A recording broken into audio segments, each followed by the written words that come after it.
Bonsoir chers collègues des groupes WhatsApp Français au collège et Français au lycée 2021. Alors aujourd'hui je vais vous parler de l'évaluation puisque la semaine prochaine, Inch'Allah, sera consacrée à l'évaluation entre le 22 et 27 novembre, bien sûr. Alors parmi les questions que j'ai reçues, nous avons comment se déroule l'évaluation, pourrais-je faire la même évaluation pour deux ou trois classes, devrais-je expliquer les questions, que dois-je faire en cas de fraude ou tricherie pendant ou après l'évaluation, que dois-je faire avec les élèves absents. Alors là, je vais essayer de répondre à toutes ces questions, non pas par ordre, mais voilà, je vais mélanger les réponses. Alors, comment se déroule l'évaluation? Pardonnez-moi. Alors, je vais commencer par la question déjà numéro 2.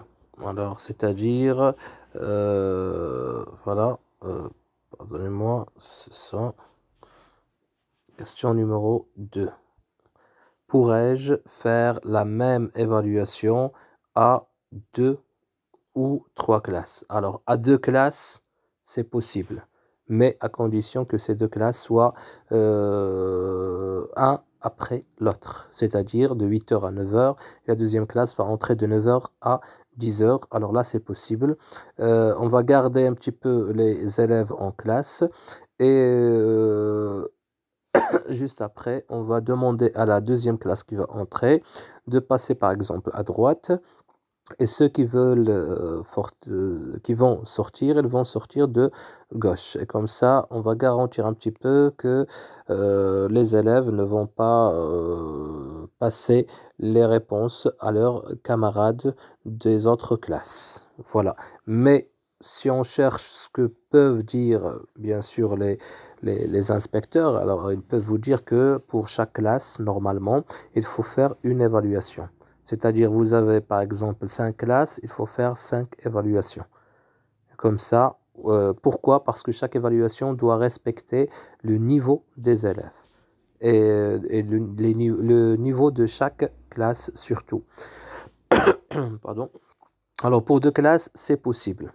Voilà, mais dans cette condition. S'il y a par exemple de 8h à 9h et l'autre classe c'est de 10h à 11h ou bien de 11h à midi, alors là il y a un grand risque que la deuxième classe ait de bonnes notes plus que la première, puisque par exemple ils peuvent poser la question aux autres, comment était l'évaluation, qu'est-ce que vous avez fait, alors ils peuvent avoir des réponses. Alors pour 3, alors là c'est déconseillé. Voilà, c'est déconseillé, comme j'ai dit, parce que les élèves parlent entre eux, il y a des voisins entre eux, etc. Et vous allez avoir, bien sûr, des élèves plus ou moins feignants qui vont avoir de bonnes notes. Alors, voilà pour la question numéro 2. Alors là, c'est fait, d'accord. Pour la question maintenant de expliquer les questions. Alors, est-ce qu'on explique les questions en classe? Alors, la réponse est non. La réponse est non. Alors, comment se déroule l'évaluation? Alors, qu'est-ce qu'on fait? On distribue les copies aux élèves et par la suite, on leur demande d'écrire le prénom, le nom, par exemple le numéro dans la liste. S'ils ne connaissent pas le numéro, on peut lire les noms et les numéros. Par exemple, numéro 1, X, numéro 2, c'est Y, numéro, d'accord, 3, et voilà. Et par la suite, ils vont écrire ce numéro comme ça. On va, parce qu'on doit vers la fin classer les feuilles avant de les donner à l'administration. Et comme ça, si un parent d'élève vient, par exemple, pour voir la copie de son fils, par exemple, alors là, il va la voir rapidement. On cherche directement ce numéro 6. Le surveillant général, il cherche, c'est le numéro, par exemple, 26 dans la liste. Alors, il va rapidement chercher la feuille 26 et il va la trouver. Alors, et par la suite, voilà, on s'arrête. Alors, on leur demande de travailler. Ils sont déjà habitués à cela au 6e année, au 3e année collège. Alors, ils le savent déjà. Pardonnez-moi. est-ce qu'on peut expliquer quelques questions de temps en temps? Alors peut-être. Alors lorsqu'on fait le tour de la classe pour voir les élèves, etc., ils vont lire le texte, ils vont commencer à répondre aux questions directement, soit dans la feuille que vous avez donnée, soit dans une double feuille. Voilà, les deux possibilités sont, voilà, sont plausibles. Alors, juste après, comme j'ai dit, vous pouvez, si vous voyez qu'il y a par exemple la question 3, ou bien la question 6 qui n'est pas bien assimilée par la plupart des élèves, alors là, vous pouvez lire la question et l'expliquer. Voilà. Mais le fait de lire le texte, c'est totalement interdit. Expliquer des mots, etc., ça va vous ouvrir une grande parenthèse qui ne se fermera pas. Alors les élèves vont chaque fois poser des questions, qu'est-ce que ça veut dire cela, qu'est-ce que ça veut dire... Alors non, aujourd'hui c'est le jour de l'évaluation, point. Alors par la suite, pour les questions, est-ce que c'est possible de les expliquer? Comme j'ai dit, ce n'est pas préférable, mais c'est possible. C'est possible d'expliquer par exemple 2 questions, bien 4 questions, c'est possible. Dire voilà, pour la question, faites attention, pour la question 1 c'est clair, pour la question 2, voilà ce qu'on demande. Par exemple, la question 3 c'est clair, c'est facile, la question 4, la question 8, voilà, faites attention, c'est ce qu'on demande. Alors là, j'ai expliqué par exemple seulement la question 2 et la question 8. Et les autres, j'ai dit que voilà, sont clairs. On a déjà fait cette leçon, bien répondre à partir du texte, c'est tout. Et si un élève pose la question, par exemple, et ils vont les poser, vous pouvez toujours écouter et soit choisir de répondre, soit ne pas répondre. Et bien sûr, c'est mieux de ne pas répondre, mais bien sûr, ça dépend de vous et de votre classe et aussi de la question qui est posée. Alors, est-ce qu'on doit expliquer les questions en classe? Normalement, non. C'est possible de les faire au début, comme j'ai dit, expliquer 2 ou bien 3 questions et on s'arrête. Le reste de la séance. Ou bien les laisser par exemple jusqu'au milieu lorsque vous faites le tour et vous voyez qu'il y a des élèves qui n'ont pas bien assimilé la question telle. Alors là, c'est possible. Nous avons maintenant la question de, voilà, 4. Que dois-je faire en cas de fraude ou tricherie détectée pendant l'évaluation? Alors, vous êtes en train de surveiller, voilà. Alors, il y a des élèves qui chuchotent. Et bien sûr, il y aura toujours des élèves qui chuchotent. Mais, alors, comment faire? Alors, personnellement, qu'est-ce que je fais? Je dis directement, comme au début, il faut bien sûr le signaler, que 2 copies, voilà, 2 copies semblables égale 0, 0 pour les deux. Faites attention. Et aussi, deuxièmement, c'est si quelqu'un parle, je vais lui mettre -1. Et le deuxième qui va parler aura -2. Et ainsi de suite. Alors faites attention. Et dès que, vraiment, c'est ça, dès que le premier, par exemple, chuchote, alors là, vous passez directement et vous mettez, par exemple, soit -1 dans sa feuille, soit juste, d'accord, un petit symbole. Un petit symbole comme ça. Voilà, vous dites, faites attention. Alors attention, voilà. Alors un symbole sans parler et vous continuez. Alors les autres vont croire bien sûr que voilà, il s'agit de un -1. Celui qui est concerné, puisqu'il n'aura pas -1, il aura juste un petit signe comme ça. Alors il va faire attention pour une deuxième fois, mais par la suite ça devient -1 et voilà. Alors le deuxième qui va parler, faites attention, -2. Alors là, vous allez garantir le calme jusqu'à la fin de la séance. Et par la suite, lors de l'évaluation, vous avez la liberté, lors de la correction des feuilles, alors vous avez la liberté entre faire -1 comme vous avez dit et faire -2, sinon ne pas les compter par la suite et dire lorsque vous allez lui donner la feuille, vous allez dire alors voilà, je n'ai pas compté le -1. Voilà, aucun plaisir que vous avez fait. Alors là, je parle de pendant l'évaluation. Alors maintenant, on va parler de après l'évaluation. Vous avez détecté qu'il y a une tricherie après, c'est-à-dire lors de la correction des copies, vous avez trouvé qu'il y a des copies semblables. Alors là, C'est pour ça qu'il faut le signaler aux élèves. Vous le dites, si quelqu'un parle maintenant, bien si je trouve deux copies semblables lors de la correction, alors c'est par exemple soit -5, -5 pour les deux copies, soit 0, 0 pour les deux copies. Voilà. Et là, il faut parfois les appliquer, et c'est ce que je fais pas. Je mets -5. Alors, même si je trouve qu'il y a seulement une question, bien deux questions qui se ressemblent parfois, avec les mêmes erreurs, etc. Alors, lorsque vous êtes à 100% sûr que ces deux élèves étaient côte à côte et que, par exemple, ils ont les mêmes réponses avec les mêmes erreurs, etc. Alors là, vous pouvez bien sûr faire -5, -5 pour ces deux élèves, au lieu de donner directement 0, 0. Mais bien sûr, si vous trouvez que c'est une copie semblable à 100%, alors là, vous pouvez toujours mettre 0, 0 si vous voulez.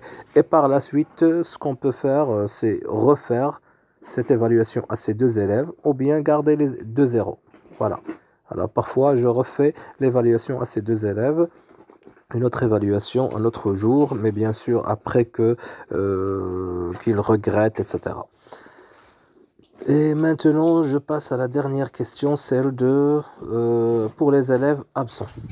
Pour les élèves absents, qu'est-ce qu'on doit faire avec ces élèves qui sont absents lors ou bien le jour de l'évaluation? Alors normalement, vous le signalez aussi que l'absence dans une évaluation égale 0 dans le règlement. Voilà. Le règlement, il nous donne 0 pour un élève qui est absent, sauf s'il a un certificat médical. Alors, si vous apportez certificat médical, c'est bien. Je ne vais pas vous donner 10, mais je vais vous refaire l'évaluation. C'est le règlement. On ne donne pas 10. Pour ceux qui n'ont pas de certificat médical, alors là, vous avez deux choix. Alors, le premier choix, c'est mettre 0, point. Voilà. Et deuxième choix, si cet élève vient par la suite et vous demande...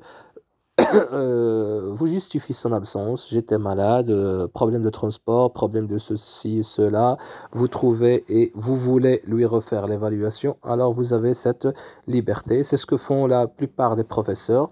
Ils donnent une deuxième chance à quelques élèves. Ce n'est pas le même jour, mais bien sûr, on attend la deuxième évaluation, la deuxième classe, la troisième classe, et lorsqu'on termine avec les, par exemple, 2 ou bien 3 classes que nous avons, et on trouve qu'il y a un absent dans cette classe, 2 absents dans une autre et un absent dans l'autre, alors là, on peut par la suite leur faire élaborer une autre évaluation et la faire passer soit par exemple dans une heure supplémentaire, ou bien le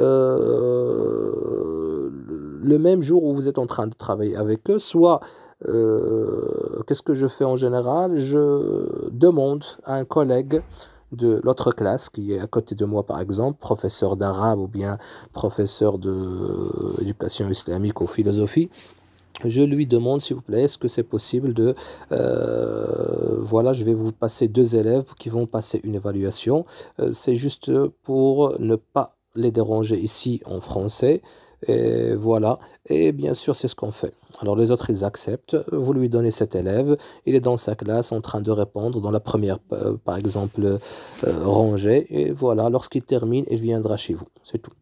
Alors, c'est ce qu'on peut faire pour les élèves qui sont absents. Sinon, si cet élève ne se présente pas, ne demande rien, alors directement c'est un 0. Voilà. Pour des élèves qui mettent, oui, une autre question autre ici, alors des copies vides. Alors pour éviter les copies vides, faites attention s'il vous plaît, il faut faire le tour de la classe.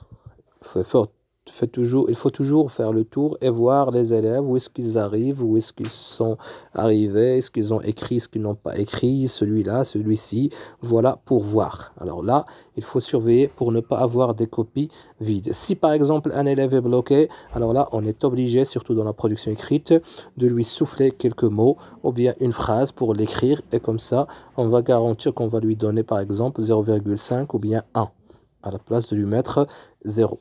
Voilà. Toujours dans la question... Oui, faites très attention à un problème. Quelques professeurs sont déjà tombés dans ce problème. C'est les copies, lorsque on ramasse les copies. Alors là, vers la fin de la séance, quelques professeurs, vu que ça sonne par exemple, et on dit allez-y, donnez-moi les feuilles. Et les élèves commencent à apporter les feuilles directement comme ça. Alors il y a des élèves qui ne donnent pas la feuille et qui sortent. Et la séance prochaine, ils vous demandent oui, j'étais présent, j'ai donné ma copie et j'ai répondu. Alors qu'est-ce que vous allez faire ici? Alors là, c'est votre faute. C'est votre faute puisque cet élève réellement était présent, mais vous n'avez pas trouvé sa copie. Alors là, vous êtes obligé peut-être de lui donner un 20. Alors c'est ça, c'est un problème. Alors, qu'est-ce qu'il faut faire? Pour les copies, c'est mieux. C'est mieux toujours de les ramasser, soit vous-même, et bien sûr en ordre, c'est-à-dire en ordre des tables. Alors, lorsque vous dites, voilà, il vous reste 5 minutes, tout le monde doit poser son stylo, par exemple, lorsque ça sonne. Ou bien, il vous reste, par exemple, 5 minutes, 1 minute. Voilà, je vais compter jusqu'à 10 et je ramasse. Ou bien, je vais compter jusqu'à 3, ça y est, je ramasse, par exemple. Ou bien, lorsque ça sonne, je vais ramasser directement. Alors là, mettez bien sûr, faites encore votre charte de l'évaluation et ramassez les feuilles. Soit vous les ramassez, comme j'ai dit, vous-même, soit vous demandez au premier élève, par exemple, dans chaque rangée, de ramasser les copies. Alors là, bien sûr, il va assumer. Et bien sûr, lorsqu'il va ramasser les feuilles, si quelqu'un ne lui donne pas la feuille, et vous lui dites bien sûr de les ramasser en ordre. C'est-à-dire le premier à côté du deuxième, par exemple troisième, quatrième. Alors les feuilles seront en ordre. Comme ça, si quelqu'un triche, alors vous allez le découvrir lors de la correction. Vous aurez la copie de X à côté de Y directement. Alors j'espère que j'ai répondu à toutes les questions concernant l'élection. Profitez-en bien et voilà, bonne soirée. Si vous avez écouté bien sûr jusqu'à la fin, j'aimerais bien recevoir un like, un j'aime pour m'assurer du nombre parce que malheureusement je trouve 300 vues, 400 vues et en fin de compte je trouve seulement 3, bien 4 ou bien 5 ou bien 10 j'aime. Alors là je ne sais pas, est-ce que vous n'aimez pas ou bien la plupart ne lisent ou bien n'écoutent pas jusqu'à la fin. Voilà, voilà chez Khalid. Je pense que c'est 20 novembre 2021.